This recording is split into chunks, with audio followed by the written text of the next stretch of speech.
Thank you, Mr. Chairman, and I appreciate your passion for this issue. And I hope they know I respect every single one of my colleagues on both sides of the aisle and appreciate their sincerity when it comes to this issue.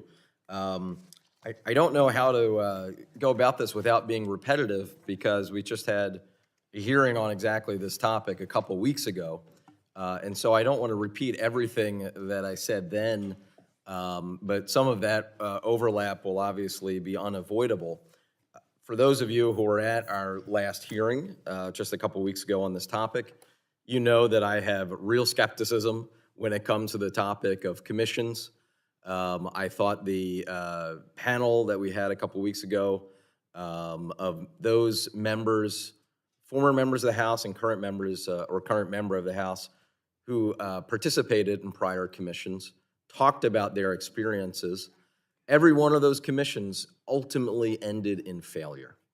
So rather than focus on commission, which ultimately is about process, I want to focus my remarks actually on substance, and very specifically on Social Security. Here's why. As someone who watches the Republican presidential debates, I have been, I have interesting viewing habits, I know. I have been struck by how a number of the leading candidates have flat out said they want to raise the retirement age. One of the leading candidates who just got a major endorsement from a Republican establishment group yesterday, she has repeatedly said, we need to raise the retirement age from 65. She seems to be entirely unaware that the retirement age for Social Security hasn't been 65 for quite some time. Almost a decade ago, when my father, after 50 years of hard work at blue-collar jobs, from the age of 16 to the age of 67, went ahead and retired, his retirement age then was 66. In a few years, it'll be 67, because of changes that were made in a law that passed this body in 1983. So if someone wants to send an email to the governor of South Carolina and let her know this, it would be wonderful. I would also like people to know a few other facts about Social Security. Greatest anti-poverty program in American history. Just think, back in the throes of the Great Depression, 46% of seniors lived in poverty. Today, that number is a fraction of that. So those who are saying that in order to save the program, we have to extract exorbitant cuts, or we have to raise the retirement age, I don't know, to 70, beyond, that's a little like saying we need to burn the village in order to save it. It just isn't true.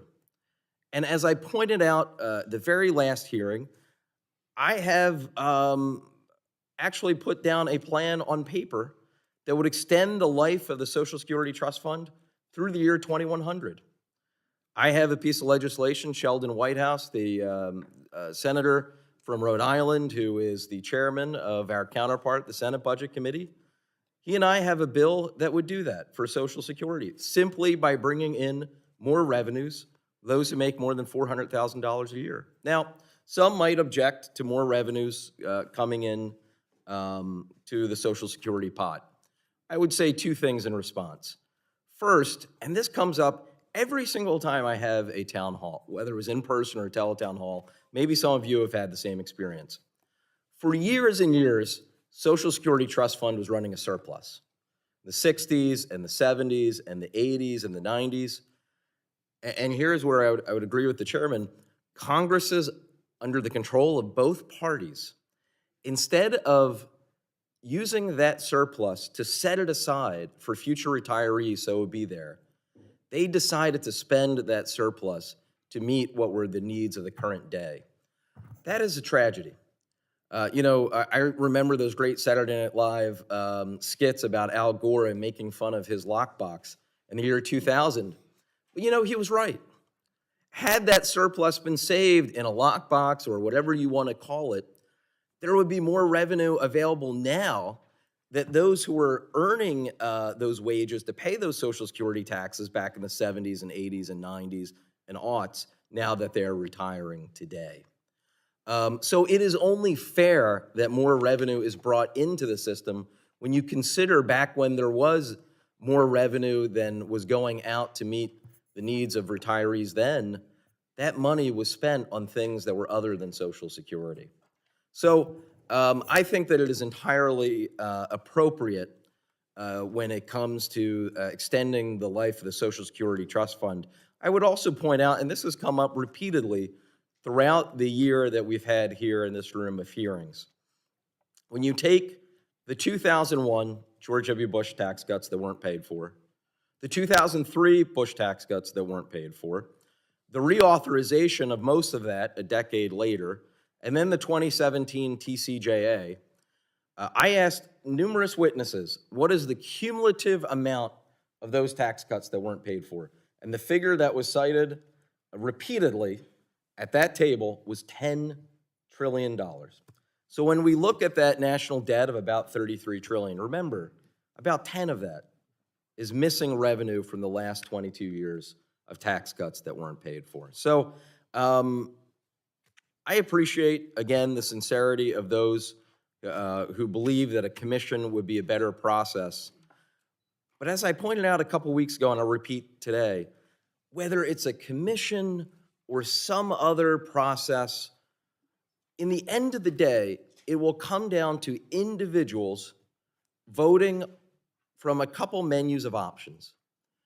And the main menu will have either more revenues or cuts, or some combination of thereof.